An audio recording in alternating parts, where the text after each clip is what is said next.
get right into the message. So I want us to pray. Natasha is going to be talking about the courts of heaven. I know I kept talking to patients behind the scenes so much about what I was learning about the courts of heaven, and this has taught me to really tone down my excitement when we're sharing. Okay, so this teaching, I've written down most of it, so I'm going to read a lot of it, and then I'll try to expound where I can. It's been placed, I think it's called, it was talking about operating in the courts of heaven. And it's been positioned in such a way that it's between the teachings that patients started on about 3 weeks ago about the root of corruption, which God revealed to her that the root of corruption is the same root as that of slavery, which all comes back down to the Esau spirit and talking about the bondage, I think, the bondage of our continent that we have, and the people of Africa, wherever they go in the world, that kind of oppression that we are under. So, and I think that's what she's saying, that in 2 weeks maybe Dr. Magara is going to come and talk to us more about that. However, this teaching on the courtroom of heaven, I think, is given to us because I'm learning that we have not, maybe up until now, understood we are warriors. We have been warriors, fighting battles on the battlefield. But sometimes what I'm learning is that we have rushed out into battle before obtaining,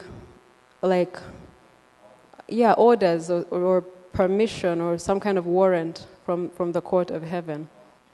I was saying, imagine that in his book, all our days are written. So may we be like our Lord Jesus, who fulfilled all that was written of him. God's kingdom, will, and purpose for our lives is written in our books, each of us. And the battle is for us to live out what he wrote for us, what the record says about each one of us. Can we turn to Hebrews chapter 10, verses 5 to 7, and I'm asking someone else to read that again. Hebrews 10:5. Therefore, when Christ came into the world, he said, "Sacrifice and offering you did not desire, but a body you prepared for me. With burnt offerings and sin offerings you were not pleased. Then I said, Here I am. It is written about me in the scroll. I have come to do your will, my God." Yes, then I said, "Behold, here I am, coming to do your will, O God. What is written of me in the volume of the book?" That's Jesus speaking. So I was saying I find this very moving because this is Jesus, the Son of God, the firstborn of all creation.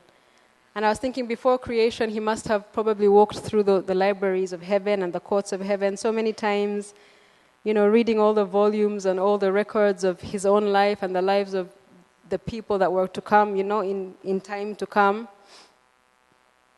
And then he says these words. So for me, I felt like it was it's an ancient word about an ancient text. It's very beautiful for me. The Bible says that Jesus is the Word that became flesh. I'm now seeing that we were all words, we were all written records. We were all like a desire of God that he wrote down before the foundations of the earth, before ever we came to be. There was a desire for us, which I find so profound. For me, this has been such a revelation to know that no life just happens. Every life that comes into being. And this is not just about even individuals. I'm learning that this is about nations, this is about cities, this is about everything that God purposes. He first desires it, he wills it, he records it, and then it comes to be.